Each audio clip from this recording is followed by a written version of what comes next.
Isso aí, galerinha. Finalizando a nossa revisão de termodinâmica, eu gostaria muito que vocês lembrassem que o sujeito que resolveu, teoricamente, o problema de rendimento das máquinas térmicas foi o tal do Carnot. Para o ensino médio, o aluno precisa saber no que consiste o ciclo de Carnot. Seria muito legal que tu conseguisse fazer de próprio punho um ciclo de Carnot. Plano cartesiano, onde no eixo Y eu vou representar a pressão e no eixo X eu vou representar o volume. Trace duas hipérboles equiláteras que representarão as nossas transformações isotérmicas. O ideal é já fazer duas já. Uma vai ter uma temperatura TQ, temperatura da fonte quente, e o outro TF, temperatura da fonte fria. E aí basta lembrar que o Carnot disse que para aproveitarmos ao máximo a energia contida em um gás, temos que fazer o gás se expandir isotermicamente. Se expandir, de que jeito? Que transformação é essa aqui? Alguém lembra o nome dela? Adiabática. Fazer o gás se expandir adiabaticamente, contrair o gás isotermicamente e depois contrair o gás adiabaticamente. Além de saber representar o ciclo de Carnot, seria muito importante conseguir identificar cada uma das quatro transformações. AB, expansão isotérmica. BC, expansão adiabática. O que significa adiabática? Que não troca calor. É isso mesmo. Contração isotérmica. E depois, finalmente, DA, uma contração adiabática. Fundamental que vocês saibam que o ciclo de Carnot é idealizado, ele não é aplicável na prática. Idealizado. Mas conhecer o ideal é muito importante para a gente se aproximar dele. Por isso que, apesar de ser um trabalho teórico, ele teve resultados práticos e as máquinas térmicas projetadas após os estudos de Carnot começaram a cada vez ficarem mais econômicas e até hoje a gente tem muito ainda o que melhorar para que elas fiquem ainda mais econômicas. Uma coisa curiosa sobre uma máquina hipotética que obedecesse o ciclo de Carnot é que o rendimento dessa máquina depende exclusivamente da temperatura da fonte fria e da temperatura da fonte quente. Eu não preciso saber nada além das temperaturas da fonte quente e da fonte fria para poder calcular o rendimento de uma máquina de Carnot. Já viu o vestibular perguntando ao aluno o que pode ser feito em uma máquina de Carnot para melhorar o seu rendimento? Se tu olhar para a fórmula, tu percebe que diminuindo a temperatura da fonte fria e ou aumentando a temperatura da fonte quente, eu melhoro o rendimento da máquina de Carnot. Show de bola! Depois, pessoal, que nós fizemos a nossa revisão de termodinâmica, vamos aproveitar o embalo e vamos começar a revisão de eletrostática. Eletrostática, tudo começa com o entendimento da estrutura atômica. Nós temos que saber que no núcleo tem prótons e nêutrons, prótons positivos e nêutrons neutros, e que na eletrosfera, que é gigantesca comparada com o núcleo, nós temos os elétrons. Esse aí é um desenho tosco que não lembra muito, na verdade, o átomo.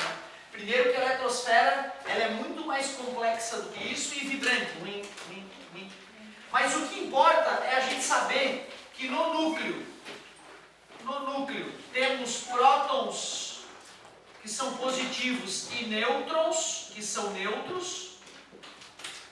E na eletrosfera nós temos os elétrons que são negativos. Por experimentos nós descobrimos qual é a carga elementar. Carga elementar, que é a carga de um próton ou de um elétron. Carga elementar, alguém lembra de cabeça?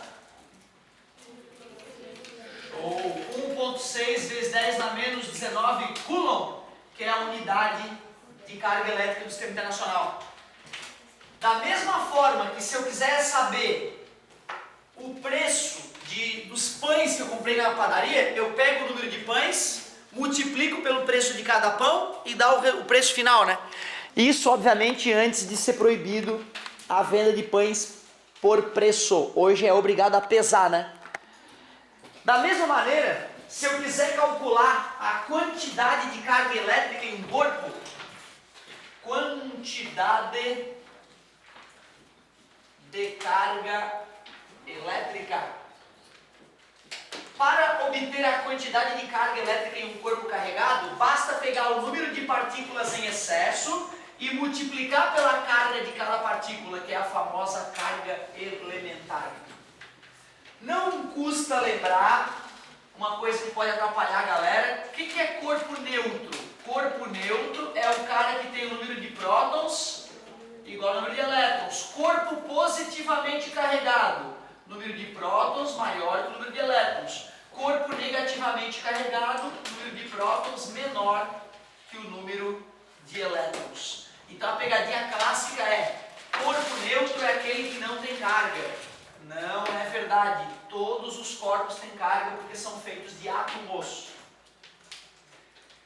Depois, nós vimos que se nós temos um corpo positivamente carregado, ou seja, com excesso de prótons, nós sabemos que ao redor desse corpo tem alguma anomalia acontecendo. A gente chama essa anomalia de campo elétrico.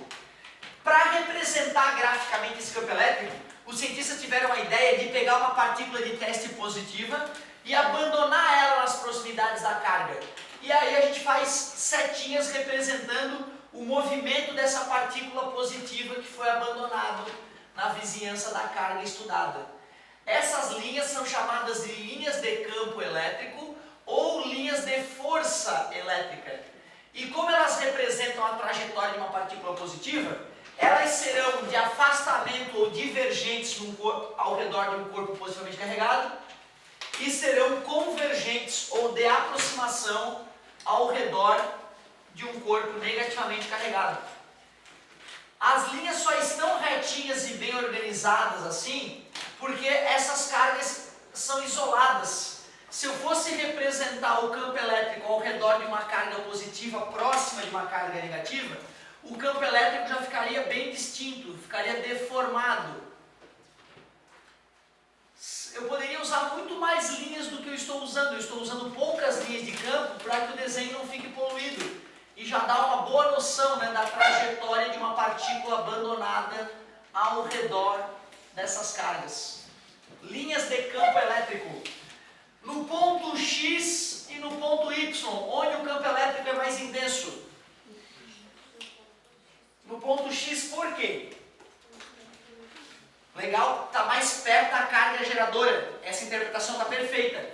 Mas nem sempre nós teremos as cargas desenhadas. Por isso é importante que tu saiba que quanto mais próximas as linhas, mais intenso é o campo, né? Quanto mais afastada a linha, menos intenso é o campo. Isso continua valendo para a partícula negativa, ponto A e ponto B. O campo é mais intenso no ponto A por dois motivos tu pode justificar. Ou porque está mais próximo da carga geradora, ou porque as linhas de campo estão mais próximas.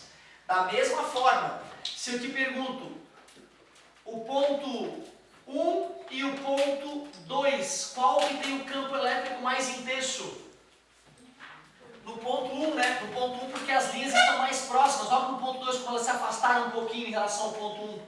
Então o ponto 1, o campo elétrico é mais forte. Não custa lembrar que o vetor campo elétrico, se tu quiser representar um vetor campo elétrico nesse ponto, ele tem que ser um vetor tangente à linha de campo. Se eu fosse representar o vetor campo elétrico ali, por exemplo, o vetor já seria menorzinho, já que o campo elétrico é menos intenso, mas continua tangente à linha de campo.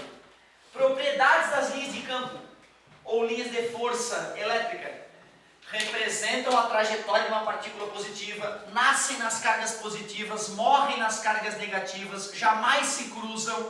Quanto mais próximas, mais intenso é o campo. Beleza? Pelo menos 5 propriedades. O vetor campo elétrico é sempre tangente à linha de campo, mais uma propriedade. Legal. Só que tu sabe que na vida nem tudo dá para ficar fazendo desenhozinho e olhar a teoria, né? Nós temos que medir na prática o campo elétrico. E aí surge para a gente a definição de campo elétrico. Definição de campo elétrico. quiser medir o campo elétrico em um determinado ponto do espaço, eu tenho que fazer um experimento, medir a força que atua numa certa carga de teste, e aí basta dividir o valor da força pelo valor da carga. Como força é Newton e carga é Coulomb, campo elétrico, a unidade vai ser Newton por Coulomb. Aliás, me empolguei e esqueci de fazer um comentário da lei de Coulomb. Lei de Coulomb é a fórmula matemática que a gente usa que nos permite calcular o módulo da força de atração ou repulsão elétrica. Posso afirmar que a força é diretamente proporcional ao produto das cargas? Dobra uma carga, dobra a força. Triplica uma carga, triplica a força. Dobra e triplica, aumenta 6 vezes a força. Sim, a força elétrica é diretamente proporcional ao produto das cargas que se atraem ou se repelem. Posso afirmar que a força é inversamente proporcional à distância? Ao quadrado. Parabéns, garota. Então, cuidado, hein? A força é inversamente proporcional ao quadrado da distância. Dobra a distância, cai 4 vezes a força. Triplica a distância, cai 9. Diminua a distância 10 vezes, a força aumenta 100. Grandezas inversamente proporcionais ao quadrado. Tem um 2zinho ali. Não custa lembrar que essa fórmula é matematicamente idêntica à lei de atração das massas de Newton, né? A única distinção é que as cargas são em módulo. E aí, para tu saber se é atração ou repulsão, lembra da lei de Dufay, os opostos se atraem, tá na boca do povo. O K é a constante eletrostática. Constante eletrostática 9 vezes 10 na 9, Newton metro quadrado por Coulomb quadrado. Outra coisa que às vezes eles fazem comparação no vestibular. Na lei de atração das massas, a constante gravitacional universal é um número bem pequenininho. 6,67 vezes 10 na menos 11. Por isso que massas, para tu sentir a atração entre massas, tem que ser massas de magnitudes absurdas. Por isso que tu não te sente atraído pelos colegas gravitacionalmente. A atração existe, mas ela é muito diminuta, porque a massa de vocês é muito diminuta. Porém, como a constante eletrostática é enorme, é 9 bilhões, portanto, mesmo cargas elétricas diminutas, já faz com que tenha uma atração gravitacional razoável. Beleza. Peraí. Quando eu te mostrei a definição de campo elétrico, a gente fez um experimento. Pega uma partícula de teste que eu conheço, amarro um dinamômetro nela, dinamômetro aparelho de medir força, coloco no lugar onde eu quero medir o campo elétrico, no ponto G, boto a minha carga de teste no ponto G, meço a força que atuou nela, faço a divisão e obtenho o valor do campo elétrico. Eu não preciso saber nada sobre essa carga que gerou o campo elétrico. Eu não preciso nem saber a distância entre essa e o ponto G. Eu fiz um experimento no ponto G, usando dinamômetro e carga de teste, e calculei o valor do campo elétrico. Mas, se eu já sei calcular a força elétrica, através da lei de Coulomb, eu posso substituir a lei de Coulomb aqui, e cortando uma carga de cima com a carga de baixo, surge uma outra fórmula para campo elétrico.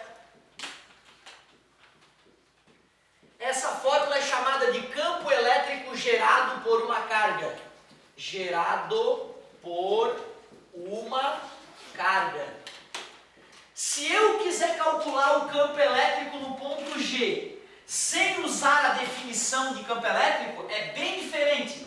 Aí eu precisaria usar essa fórmula. Eu precisaria conhecer o valor da carga que gerou o campo elétrico e precisaria conhecer a distância dela até o ponto estudado. Mais a constante eletrostática eu jogo na fórmula, daria o mesmo resultado que fazendo o experimento. Ou seja, essas duas fórmulas dão o mesmo resultado, só que em alguns momentos essa é mais confortável, ou seja, se o problema te fornecer força e carga de teste, tu ataca com ela, mas se o problema fornece a carga geradora do campo e a distância até ela, tu só tem como resolver o problema usando a outra fórmula. Pois não.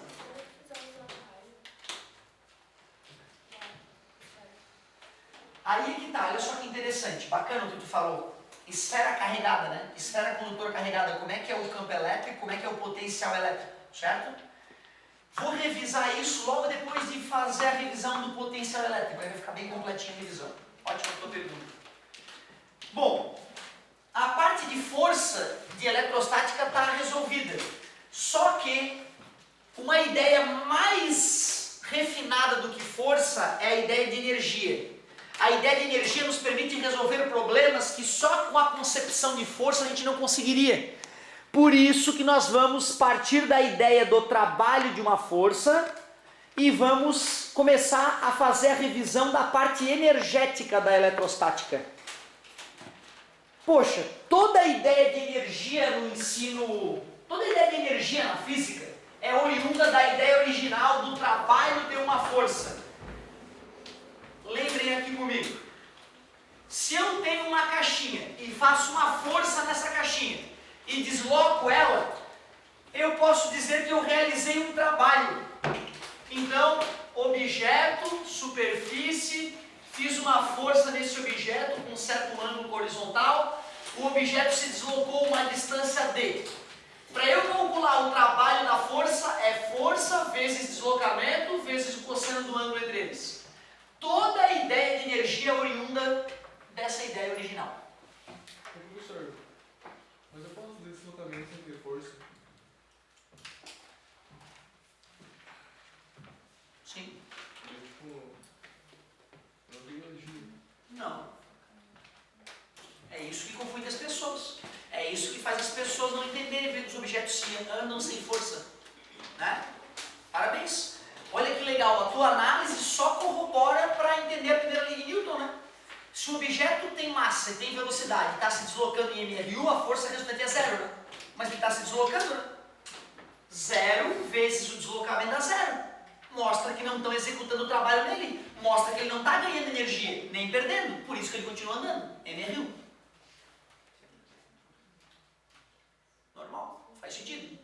Tu entende o que o amigo disse? O amigo disse o seguinte, ó, por exemplo, se eu pegar uma cadeira e começar a arrastar a cadeira, me perdoa, meu amor, já vou devolver, tá? Então, olha só.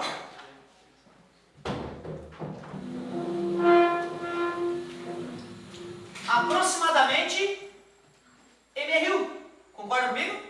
Enquanto eu arrastava a cadeira, aproximadamente mRu. Quanto é que era a força resultante? Zero. Por que teu coração fica desconfortável quando eu digo que nessa situação a resultante é zero? Dá uma dor no coração porque o cara pensa, não, professor, tu está fazendo força. Como é que a resultante é zero se tu está fazendo força? Eu estou empatando com o atrito. Se eu estivesse fazendo mais força que o atrito, a cadeira se deslocaria cada vez mais rápido. Se o atrito estivesse fazendo mais força que eu, a cadeira se deslocaria cada vez mais devagar. Se a velocidade é constante, a força resultante é zero. Se tu não acredita no teu coração, acredite no Newton, que era um gênio, muito além de nós todos juntos. Newton, o gênio, foi um dos primeiros seres humanos a perceber isso. Que quando o objeto está em mRu, a força resultante é zero. Então vamos aplicar esta fórmula nessa situação. Nessa situação, se eu quiser calcular o trabalho da força resultante, a força resultante é zero, eu desloquei uns 2 metros a cadeira, e o cosseno não existe, porque se a força resultante é nula, não faz sentido em falar ângulo entre a força que não existe e o deslocamento.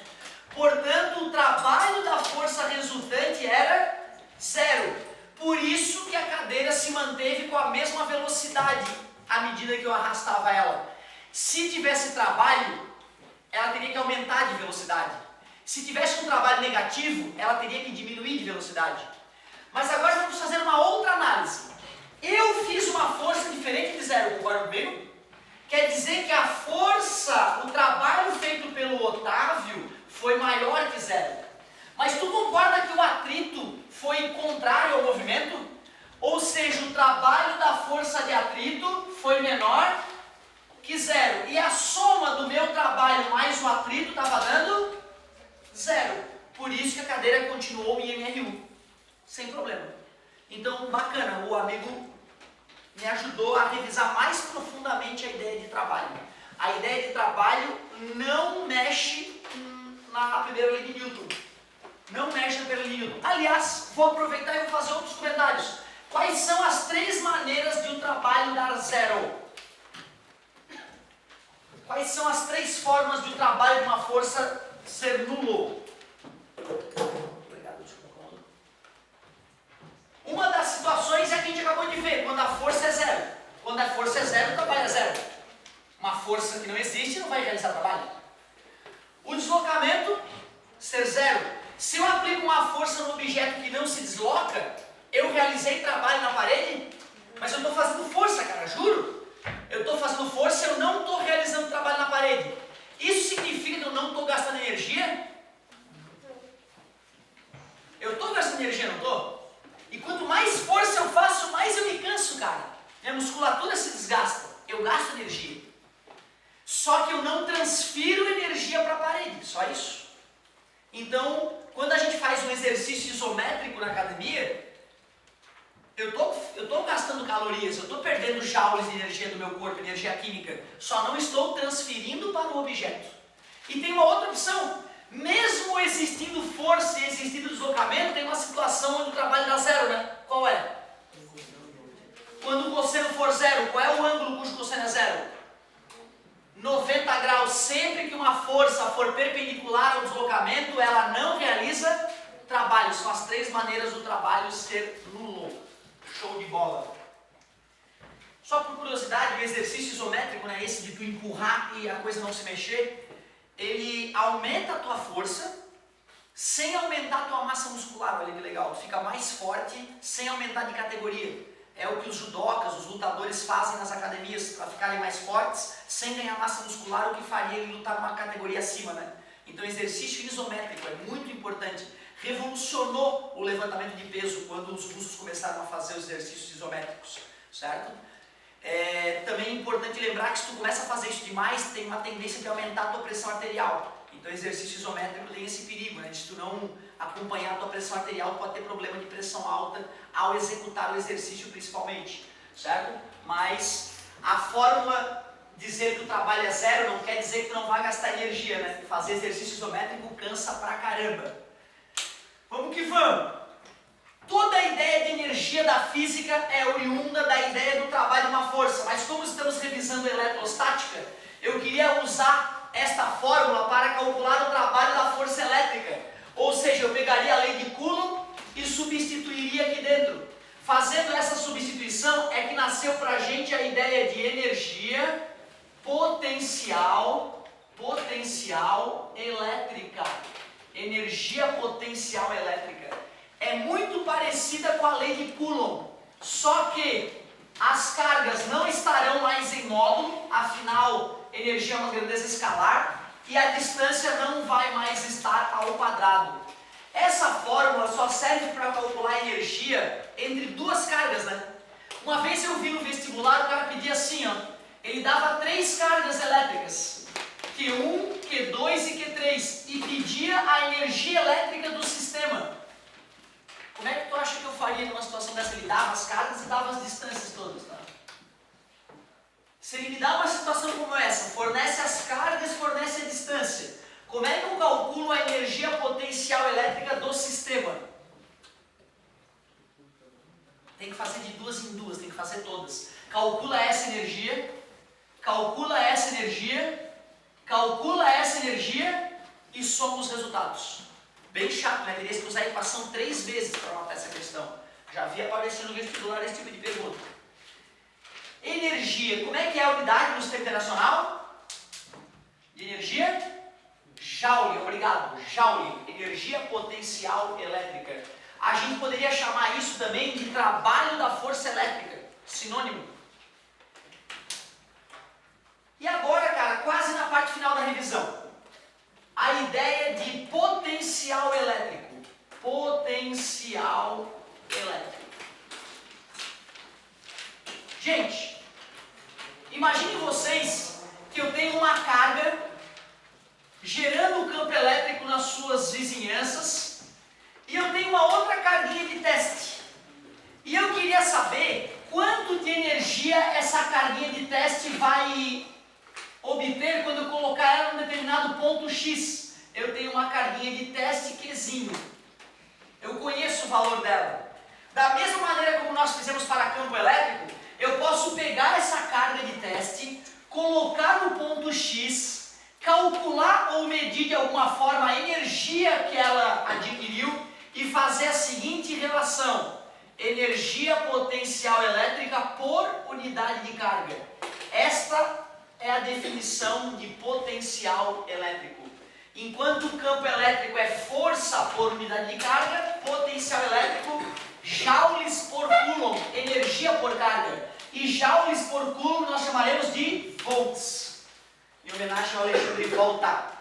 Essa fórmula pode ficar mais poderosa, mais robusta. Vamos deixar ela mais poderosa? A diferença de potencial entre o ponto A e o ponto B é igual ao trabalho da força elétrica para levar essa partícula do ponto A até o ponto B por unidade de carga, dividido por Q. Essa fórmula é mais completa porque ela diz o ponto de partida e o ponto de chegada. Não custa lembrar que VAB, uma diferença de potencial, é o V do ponto A menos o V do ponto B. Só isso. VAB é o V do ponto A menos o V do ponto B. Da mesma maneira como eu fiz com o campo elétrico, eu peguei a lei de Coulomb e substituí aqui no lugar do F para descobrir uma outra fórmula para calcular o campo elétrico. Vou fazer a mesma coisa aqui com a energia. Vou substituir a fórmula de energia aqui, vou cortar a carga em cima e carga embaixo, fica a seguinte fórmula. Se aquela era chamada de campo gerado por uma carga, isso aqui é o potencial gerado por uma carga. Campo elétrico gerado por uma carga, potencial elétrico gerado por uma carga. Último detalhe para revisar. Último detalhe, longe, né, da minha ideia de revisão da aula toda, né? É só para dar uma faladinha nas matérias que estavam aí há tempo já adormecidas na mente e tu poder fazer exercício hoje de preferência. Última revisãozinha então. Como é que eu obtenho e o que é um campo elétrico uniforme? Campo elétrico uniforme. Fala, meu amor, à vontade. Legal. Ó, tem um professor lá da física que sempre falava assim, ó, não existe potencial elétrico de um ponto, como eu mostrei aqui para vocês, né? Eu pego um ponto específico, ponto X, faço um experimento nele e aí dá um resultado, como se ali tivesse 10 volts, 10 volts, ou seja, 10 joules por coulomb, certo? Na verdade, quando eu falo que aqui tem 10 volts, é comparado com um ponto lá no infinito. Porque lá no infinito, essa partícula não vai ter como atuar, né, numa partícula carregada que esteja no infinito. Até porque, se a distância for infinitamente grande, dividir um número real não infinito por um número infinito, o resultado tende a zero, né? Então o que tu falou é a base da brincadeira. A gente supõe que se o objeto estiver infinitamente distante, ele não sente a presença da carga, então lá no infinito o potencial é zero. Isso é uma definição física. No infinito, a força elétrica tende a zero. A energia elétrica tende a zero. Portanto, objetos que estejam no infinito têm potencial nulo. Perfeita a tua colocação. Show de bola. Legal. Como é que se obtém e o que é um campo elétrico uniforme, meus queridos? Campo elétrico uniforme é o campo que tem o mesmo valor em todos os seus pontos. Para obter um campo elétrico uniforme, eu posso pegar duas placas planas, longas, paralelas, idênticas, conectar uma no polo positivo de uma bateria e a outra no polo negativo. A que foi conectada no polo positivo fica positivamente carregada, a que foi conectada no polo negativo fica negativamente carregada. E as linhas de campo saem das partículas positivas e vão até as negativas. E nesse caso, as linhas seriam paralelas e igualmente espaçadas, confirmando a uniformidade do campo. Esse campo elétrico tem o mesmo valor em qualquer ponto. Porém, Se nós pegássemos um voltímetro, um equipamento para medir volts, nós perceberíamos que tem uma linha aqui perpendicular às linhas de campo elétrico, que qualquer ponto dessa linha tem a mesma diferença de potencial, tipo 10 volts. Teria uma outra linha aqui perpendicular às linhas de campo sempre 5 volts, 0 volts,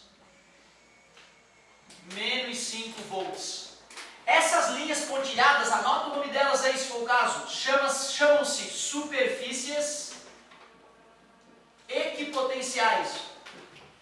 Equipotenciais. Superfícies equipotenciais, superfícies que têm o mesmo potencial. E aí, cara, olha para a fórmula do potencial elétrico e olha para a fórmula do campo elétrico gerado por uma carga. O que uma tem que a outra não tem? Distância ao quadrado. Só para campo elétrico uniforme, nós podemos dizer que a diferença de potencial é o campo elétrico multiplicado pela distância. Assim, multiplicando essa fórmula por D, corta-o ao quadrado e fica que nem a fórmula do potencial elétrico. Para essa fórmula ficar mais completa, vale a pena colocar o ponto de partida e o ponto de chegada. Essa fórmula só é válida para campo elétrico uniforme.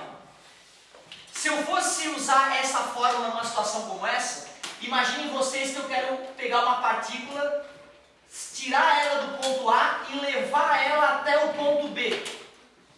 Para poder usar essa fórmula nessa situação, tu tem que saber, meu querido, que a distância do ponto A até o ponto B não se mede em linha reta. A distância entre o ponto A e o ponto B se mede paralelamente às linhas de campo. Essa é a distância AB que nós usaríamos para jogar na fórmula. Perigosíssimo isso. E aí sim, aí já está de bom tamanho. Pô, revisão bem razoável das partes mais importantes. Cara, tu tens que fazer exercício o quanto antes.